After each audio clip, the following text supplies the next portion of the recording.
Ruangan sedalam 30 kaki di bawah tanah gedung kekanseliran Jerman itu begitu muram, tak ada hiasan meriah, tiada jam dinding, tamu-tamu kehormatan, apalagi catering mewah. Situasi di Führerbunker itu sunyi meski mirip neraka di luarnya karena pertempuran Berlin, 16 April 2 Mei tahun 1945 tengah berkecamuk.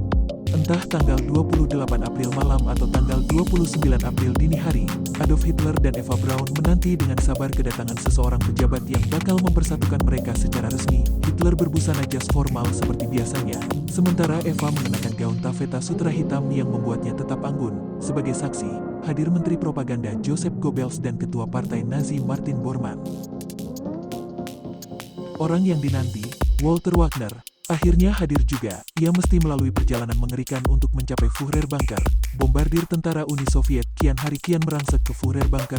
Wagner, seorang pengacara yang juga kader partai Nazi yang bekerja di kantor Kementerian Propaganda, merangkap pejabat catatan sipil di pemerintah kota, Pemkot, Berlin.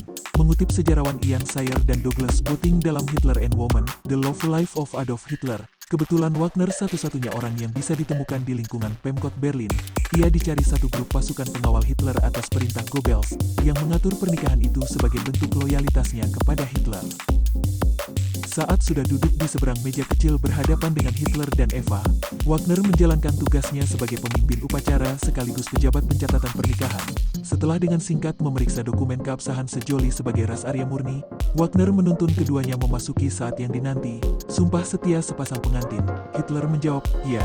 Atas pertanyaan-pertanyaan Wagner apakah ia bersedia menjadi pasangan Eva dalam suka dan duka serta dalam kehidupan hingga maut menjemput. Sekarang saya bertanya pada Anda, Nona Braun, apakah Anda bersedia memasuki pernikahan dengan Mein Führer? Adolf Hitler, wanita berusia 33 tahun itu tanpa ragu pula menjawab, "Ya." Momen paling dinantikan Eva Braun itu terjawab dengan hadiah cincin pernikahan yang dengan senang hati ia masukkan ke jarinya meski cincinnya kebesaran, tulis Guido Knopp dalam Hitler's Woman. Hitler dan Eva tak bisa membuat resepsi mengingat situasi mencekam di luar bunker. Sebagai bentuk syukuran, keduanya hanya menjamu sarapan sejumlah orang-orang terdekat di bunker itu. Kurang dari 40 jam hidup sebagai suami istri, tepatnya pada tanggal 30 April tahun 1945, Hitler membawa serta Eva menemui ajalnya dengan bunuh diri. Pernikahan itu menutup rumor tentang orientasi seksual sang diktator Jerman Nazi itu, apakah ia sosok yang straight atau seorang homoseksual. Soal homoseksual, saking bencinya, Hitler sampai mengirim 5 hingga 15.000 gay ke kamp-kamp konsentrasi.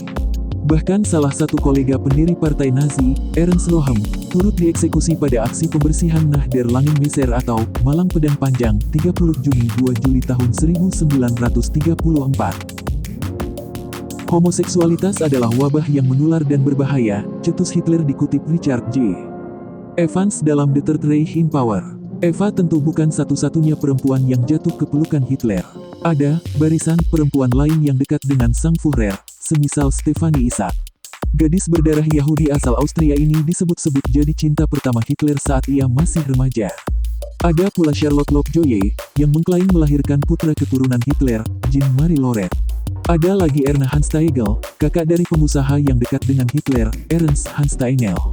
Ernst pernah mencoba mencomblangi Hitler dengan Martha Dott, putri dari William Edward Dott, duta besar AS untuk Jerman periode tahun 1933 sampai tahun 1937, dan Unity Freeman Mitford, gadis asal Inggris bersimpati pada fasisme dan Nazisme.